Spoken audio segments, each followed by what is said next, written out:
Gazipur metropolitan এলাকায় আমাদের পরিস্থিতি অনেক ভালো আছে এবং এই আমাদের যে চেষ্টাটা এটা অব্যাহত থাকবে। আজকে সারাদিনই আমরা অ্যাক্টিভ থাকবো, আমাদের সকল অফিসার ফোর্স মাঠে মোতায়েন আছে। গাজীপুর মেট্রোপলিটন এলাকায় এখন পর্যন্ত আমাদের পরিস্থিতি ভালো আছে। বিশেষ করে আপনার চৌরাস্তা, বগুড়া যে জায়গাগুলোতে সাধারণত যানজট হয় এবং আপনি জানেন যে গতকাল থেকে এটি বিশেষ চাপ আমরা পরিলক্ষিত করছি। গার্মেন্টস ছুটি হয়েছে গতকাল থেকে, আজকেও বেশ কিছু গার্মেন্টস ছুটি হয়েছে সকাল থেকে, ফলে সারাদিনই আজকে এটা চাপ থাকবে এবং এখনও আছে চাপটা, কিন্তু কোথাও কোনো যানজট নেই। মোটামুটি সব জায়গায় গাড়ি চলছে, রানিং আছে। আপনারা আমার পিছনেও দেখছেন যে এটা হলো ঢাকাগামী যে খালি গাড়িগুলো যাচ্ছে, এই খালি গাড়িগুলো আবার প্যাসেঞ্জার নিয়ে আবার তারা চলে যেতে পারছে, কোথাও কোনো অসুবিধা হচ্ছে না।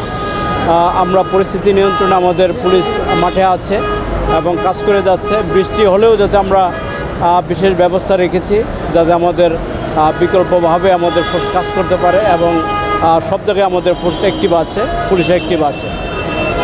এবং একই সাথে আমি বলবো যে আমাদের যে গরুর বাজার যেগুলো আছে সেগুলো নিয়ন্ত্রণ রাখা, হাট বাজারগুলোকে সেখানেও যানজটমুক্ত রাখা হাট বাজারের আশেপাশে।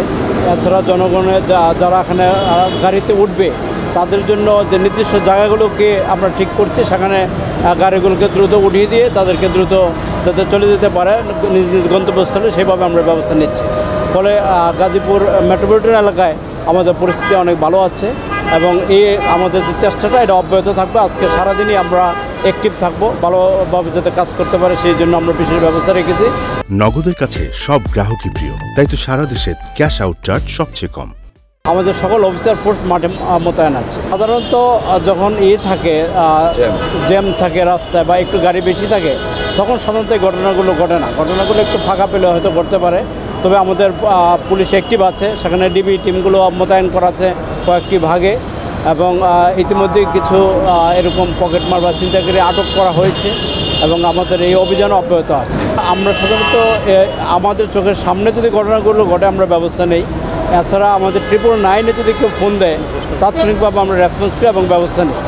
তো এই অভিযোগগুলো আমাদের কাছে আসতে হবে, আসলে আমরা ব্যবস্থা নিতে পারবো এবং আমরা সেভাবেই আমরা নির্দেশনা দেওয়া আছে মাঠ পর্যায়ে।